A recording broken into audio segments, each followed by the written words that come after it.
But let's have a look at this. Good communication is an important skill in all walks of life, from business to relationships. But in some instances, it can be a matter of life and death, especially for a police hostage and crisis negotiator. So what does it take? And what does it involve? I've been talking to former police officer Cathy MacDonald from Perthshire. Now, Cathy saved lots of lives during her career, talking people in distressing situations out of doing something drastic. In the interview here, we speak about some potentially upsetting issues, but it's worth a listen. If someone is kidnapped, then you would call on our services.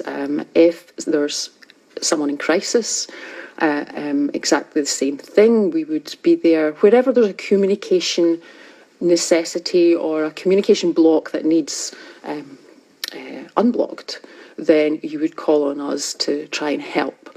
So that would cover everything from crimes gone wrong, where maybe you got up in the morning intending to rob somewhere, but it went a little bit wrong, and before you know it, you're sitting with, a scenario with people, or not so much hostages, but people there that you didn't intend to be, and so on and so forth, and things get out of control. Then we can reduce tension and bring a bit of normality to something to let everybody think clearer.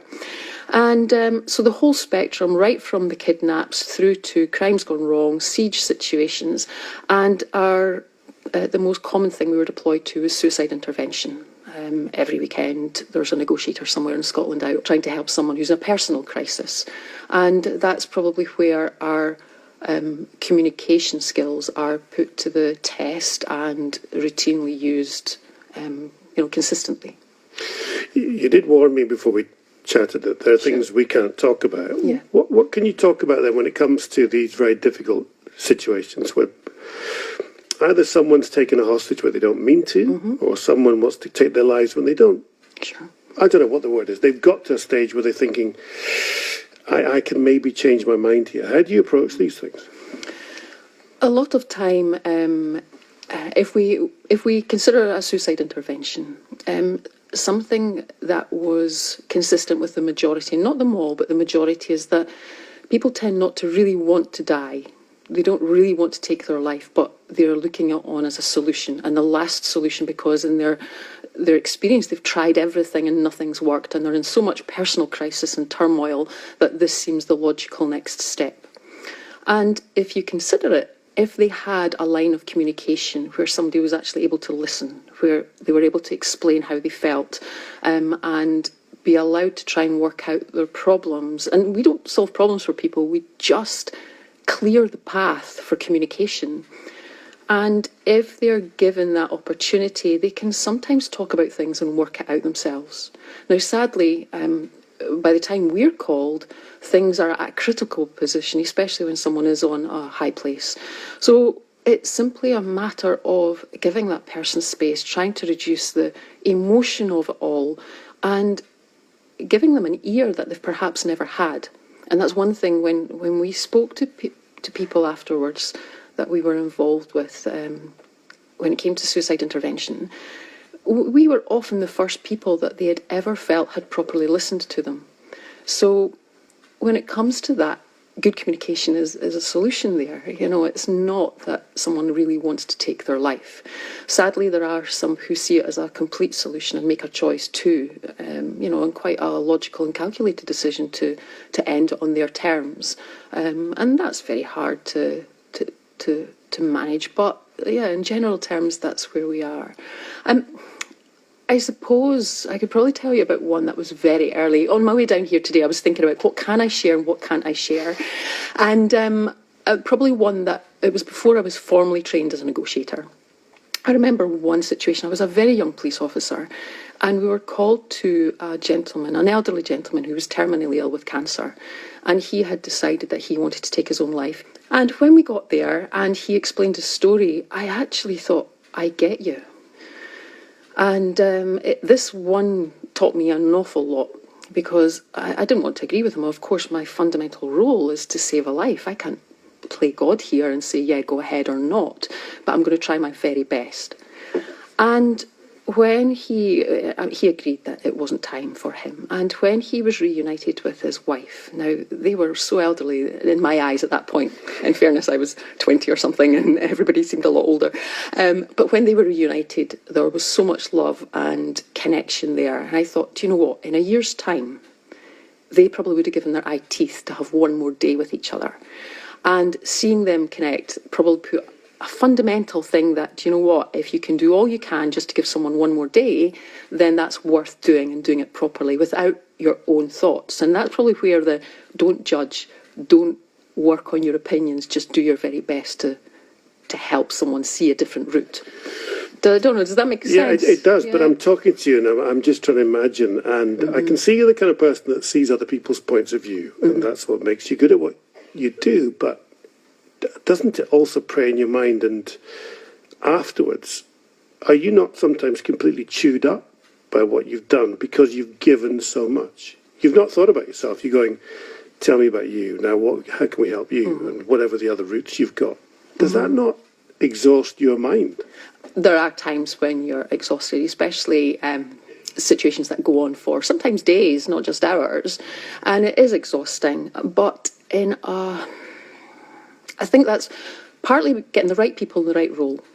So not everyone can be a negotiator, the same as not everybody can be public order, not everybody can be, any walk of life, not everybody can be a nurse or a teacher, because it doesn't connect. And if they do go into a role that doesn't connect, then I think it would be very hard. So for being a negotiator, the majority of people in that role are, you go through a very particular recruitment process so that we know we're getting the right people. And after that, yes, you're only human, so it can play on your mind and chew you up. And yeah, there are times when you wake up and you think, oh my word. Especially, I've lost one person in front of me, and after that, I mean, I wouldn't be human if I didn't analyse what else could I have said, what else could I have done, and go through, as well as all the formal stuff that goes on. Personally, you're thinking, is there anything else that I could have done differently? And that's healthy to a degree, because let's face it, there may have been, but to a point where you have to protect yourself from being chewed up. I don't think it'll ever be just a job for any negotiator, because there's a great deal of care in every single one that I've worked with. But you cannot get so emotionally involved that you become, that you can no longer function. So, answer to your question, yeah, it can a little bit in a healthy way, but there has to be some control of that, and part of that's within the training. And you retired from policing, and you teach negotiation. How do you teach people to negotiate fairly? I would imagine that you've got quite a strong moral ethic to you. How do you teach people to negotiate fairly? Was negotiations usually about betterment for yourself? Given what you've said about, in your previous career, it was all about seeing the other person's point of view. It was. The work that I now do, I call it's more communication. My business, that I evolved into that. I didn't intend it to happen, it just sort of happened.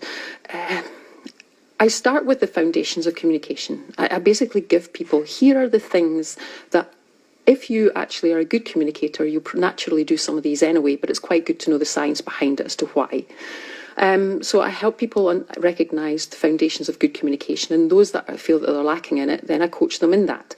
And then building on the foundations, which I consider to be emotional. Every single bit of communication that we have is based on emotion, the way you feel, and reading body language. So someone can say one thing, but you can read that they're actually meaning something different. So I teach about emotion, I teach about values and beliefs, needs and wants, because that creates, basically, we all live in our own little bubbles, and we see things from our perspective. So I teach people about that, and then a massive part is listening.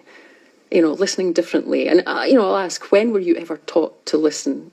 You're told at school to sit up and pay attention. And my gran, who's a little Scottish woman, she used to say, you've got two of them pointing to her ears and one of them pointing to her mouth. So had your whisht. You've got two of them for a reason. You should be listening more than talking. It's, that's about it. So I coach people on how to listen and how they are listening, how other people are listening, and therefore, what's the point of talking if someone's not hearing what you intend to say? So I suppose I approach it from a little bit of a different angle than purely negotiation. Here's what makes a good communicator.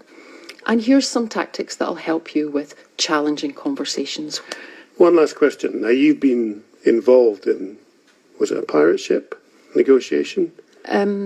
Yeah, there was, not involved in it, but yeah, I was involved in a team that dealt with a hostage situation abroad.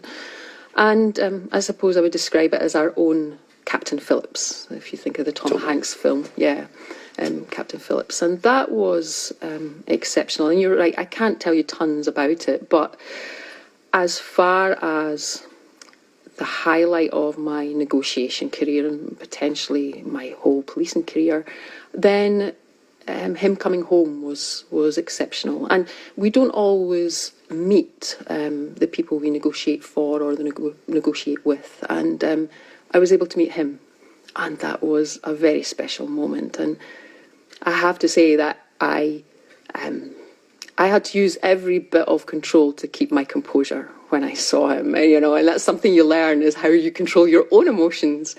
And it was, very much a man's man, and he was a joy to meet. And you saved his life? Part of a team that did. Part of a team. And he told his story, and I actually, on the back of that, went to see Captain Phillips, the movies, and it was, wow. Well, my husband sits with me at movies and he says, it's only a film. I'm going, that wouldn't happen. That wouldn't oh, it wouldn't be like that. However, there were so many elements of that he had described to us were exactly as he had shared the emotion of it and the feeling of it. And it was a really good learning curve for me, because it put me as close to the experience as I could be. And yeah, that was exceptional. So very special career, very special, I suppose, opportunities to help people. And yeah, that was probably the absolute highlight. Well, that was the former police crisis negotiator, Cathy MacDonald. If you're feeling emotionally distressed and you would like details of organisations which offer advice and support, please go online, bbc.co.uk/action line, bbc.co.uk/action line, or you can call free anytime to hear recorded information, 0800 066 066, 0800 066 066. Let's get there.